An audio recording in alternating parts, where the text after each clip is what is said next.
Operation सिंदूरला नुकतंच 1 वर्ष पूर्ण झालं। या एका वर्षात दक्षिण आशियाच्या राजकारणात ऑपरेशन सिंदूरमुळे भारताचा प्रभाव चांगलाच वाढलेला आहे। जगाच्या शस्त्रास्त्रांमध्ये भारतीय शस्त्रांची मागणी वाढल्याची आकडेवारी समोर आली। बघूया ऑपरेशन सिंदूर नंतर भारतीय शस्त्रास्त्रांची मागणी कशी वाढली आहे।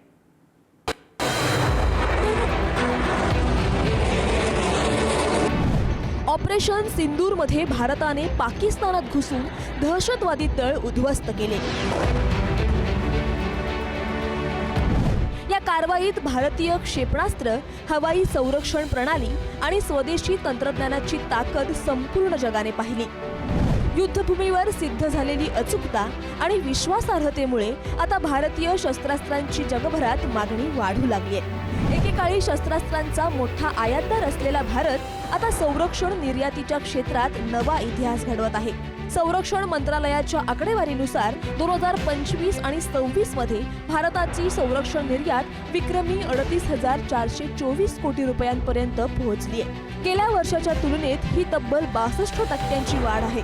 विशेष म्हणजे 2016 आणि 17 मध्ये हीच निर्यात केवळ 1,522 कोटी रुपये होती।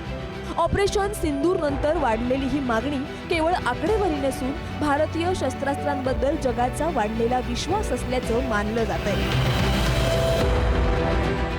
छत्रपति शिवाजी महाराज की ही प्रेरणा से हम एक बार फिर आत्मनिर्भरता यानी सेल्फ रिलायंस का एक किला खड़ा कर रहे हैं।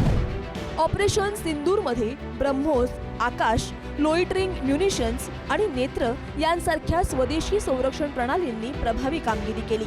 ब्रह्मोस क्षेपणास्त्रांच्या अचूक हल्ल्यांनी शत्रूच्या महत्त्वाच्या लक्ष्यांचा वेध घेतला।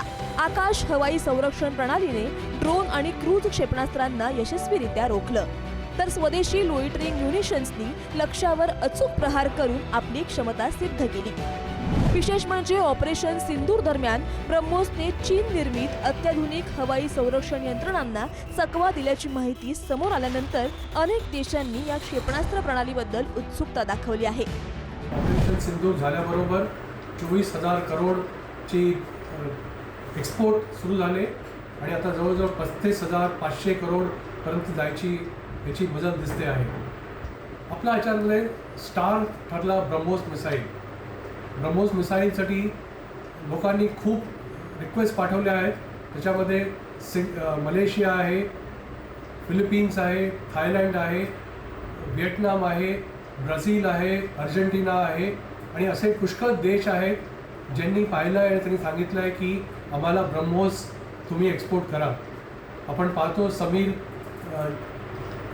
कामत जे DRDOचे चेअरमॅन आहेत त्यांनी सांगितलं आहे की परिणामापेक्षा मार्केटिंगपेक्षा परिणाम जास्त इम्पॉर्टंट असतो आणि लोकांनी ब्रह्मोसचा इफेक्ट पाहिला आहे पाकिस्तानवरती।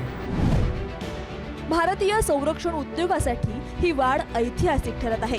फिलिपाईन्ससोबत ब्रह्मोसचा सुमारे 12,500 कोटी रुपयांचा करार आधीच झालाय। इंडोनेशियासोबत जवळपास 3,600 कोटी रुपयांचा करार अंतिम टप्प्यात आल्याचं सांगितलं जातंय। आकाश क्षेपणास्त्र प्रणालीसाठी आर्मेनियासोबत 6,100 कोटी रुपयांचा करार झालाय। आज भारत 100हून अधिक देशांना संरक्षण सामग्री निर्यात करत असून अमेरिका, फ्रान्स आणि आर्मेनियासारखे देशही भारतीय उत्पादनांवर विश्वास दाखवत आहेत। सरकारने 2029 आणि 30 पर्यंत संरक्षण निर्यात 50,000 कोटी रुपयांवर नेण्याचं लक्ष्य ठेवलंय। ऑपरेशन सिंदूर के बाद हमारे इंडिजिनस वेपन्स, स्वदेशी हथियारों और रक्षा उत्पादों की विश्वसनीयता में दुनिया भर में एक गजब का पॉजिटिव अप्रोच हमको देखने को मिल रहा है। आज स्थिति यह हो गई है कि दुनिया के अनेक देशों ने हमारे यहां से हथियार और रक्षा उपकरण खरीदने में अपनी दिलचस्पी दिखाई है। आप आंकड़े उठाकर देखिए तो आंकड़े भी इस बात की गवाही देते हैं। फाइनेंशियल ईयर, मैं बहुत पीछे नहीं ले जाना चाहता हूं, फाइनेंशियल ईयर 2025-26 में हमारा defence export record approximately 39,000 crore रुपयों का रहा है, यानी पिछले वर्ष के कंपैरिजन में 62.66% का उछाल हमें देखने को मिला है।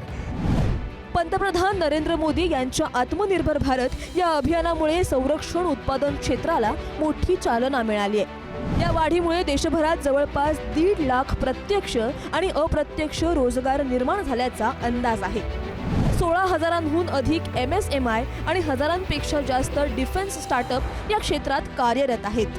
HAL, BEL, L&T, Tata advance systems, Bharat force आणि माझगाव डॉक यांसारख्या कंपन्या आता एरोस्पेस, क्षेपणास्त्र, नौदल प्रणाली आणि अत्याधुनिक इलेक्ट्रॉनिक क्षेत्रात जागतिक स्तरावरील करार मिळवत आहेत. भारत जो एक बाहेर देश होता आता लवकरच सप्लायर होणार आहे आणि ह्याचा इफेक्ट डायरेक्टली चीन आणि पाकिस्तानवर पडणार आहे. कारण चीनचं जे प्रभुत्व होतं आणि साऊथ चायना सीवरती जे साऊथ सदर्न एशियन कंट्रीज होतं ज्यांना त्रास होत होता त्यांच्याकडे आता शस्त्र आल्यामुळे त्यांना चायनाला तोंड देणं सोपं झालं आहे आणि हे चायनाला बिलकुल मंजूर नाही आहे. आपण जर का पाहिलं ब्रह्मोसची किंमत जवळजवळ $3 मिलियन आहे, जी की जर का युरोपियन कंट्रीजकडनं घेतलं त्याच लेवलचं वेपन सिस्टम तर जवळजवळ $6 ते $7 मिलियन पडतं. आणि भारताकडे का लोक धावून येतात? कारण भारताचे जे एक्सपोर्ट होतं त्याच्यामध्ये ह्युमन राईट्सचे कंडिशन्स सामील नसतात. अर्थात जेट इंजिन्स आणि अत्याधुनिक सेन्सर्स सारख्या काही महत्त्वाच्या तंत्रज्ञानासाठी भारत अजूनही परदेशी देशांवर अवलंबून आहे. मात्र त्याच वेळी रशियावरील अवलंबित्व कमी करत Bharat France, Israel, Germany, Italy आणि दक्षिण कोरिया यांसारख्या देशांसोबत संरक्षण सहकार्य अधिक मजबूत करत आहे. स्वदेशी संशोधन, आत्मनिर्भर भारत अभियान आणि युद्धभूमीवर सिद्ध झालेल्या क्षमतेच्या जोरावर भारत आता संरक्षण क्षेत्रात नवी ओळख निर्माण करत आहे. एकेकाळी जगातील सर्वात मोठ्या शस्त्र आयातदारांपैकी एक असलेला भारत आता शस्त्र निर्यातदार राष्ट्र म्हणून उभा राहत आहे. ऑपरेशन सिंदूर नंतर जगाने भारतीय शस्त्रास्त्रांची ताकद पाहिली. आता त्याच ताकदीवर भारत आर्थिक, औद्योगिक आणि सामरिक सामर्थ्याचं नवं पर्व लिहिताना दिसतोय. शांततेसाठी आधी स्वतः सामर्थ्यवान होणं आवश्यक असतं आणि ऑपरेशन सिंदूर नंतर भारताने ते सामर्थ्य जगाला पुन्हा एकदा दाखवून दिलंय. शिवाजी काळे, पुढारी न्यूज, नवी दिल्ली.